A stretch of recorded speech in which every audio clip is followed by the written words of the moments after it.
અમદાવાદની વિવેકાનંદ કોલેજને સીલ કરવામાં આવી છે। અમદાવાદ મ્યુનિસિપલ કોર્પોરેશને ફાયર સેફટી અંગે કડક કાર્યવાહી કરી છે। વિવેકાનંદ કોલેજમાં બીયુ પરમિશન અને ફાયર સેફટી ન હોવાથી તેને સીલ કરવામાં આવી છે। ફાયર એનઓસી સમય મર્યાદામાં ન મેળવતા સીલ કરવામાં આવી છે। તો અમદાવાદની વિવેકાનંદ કોલેજને સીલ કરવામાં આવી છે। ફાયર સેફટી મુદ્દે સીલ કરવામાં આવી છે। વધુ વિગતો સાથે સંવાદદાતા અર્પણ જોડાઈ ચૂક્યા છે।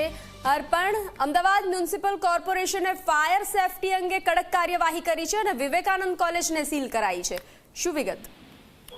બિલકુલ બંસી, છેલ્લા કેટલાય દિવસથી મ્યુનિસિપલ કોર્પોરેશનના એસ્ટેટ વિભાગ દ્વારા અને ફાયર બ્રિગેડ દ્વારા સંકલન કરી અને જે વિવિધ એકમો છે, પછી જુદા જુદા ફૂડ સ્ટોલ હોય, શૈક્ષણિક એકમો હોય, મોલ, મલ્ટીપ્લેક્સ કે આવા તમામ એકમો છે કે જ્યાં બીયુ પરમિશન મેળવાઈ નથી અથવા તો તેમની જે ફાયર એનઓસી છે તેની મુદત પતી ગઈ છે અને રિન્યુ કરાઈ નથી, તેમની સામે કડક કાર્યવાહી કરાઈ રહી છે। અને આ જ અંતર્ગત આજે વહેલી સવારે મધ્ય ઝોનમાં એટલે કે રાયપુર વિસ્તારમાં આવેલી જે વિવેકાનંદ કોલેજ છે તેને પણ મધ્ય ઝોનના એસ્ટેટ વિભાગ દ્વારા સીલ કરવામાં આવી છે। અને આ કોલેજની સામે એક્શન લેવાનો આ પ્રથમ વારનો કિસ્સો નથી। ભૂતકાળમાં પણ આ જ મામલે તેમને સીલ કરવામાં આવી ચૂકેલી છે, પરંતુ લાંબા ગાળાનું કોઈ જ આયોજન કોલેજ તરફથી કરવામાં આવતું નથી। પરિણામે વારે વારે તંત્ર દ્વારા આ પગલાં લેવામાં આવી રહ્યા છે।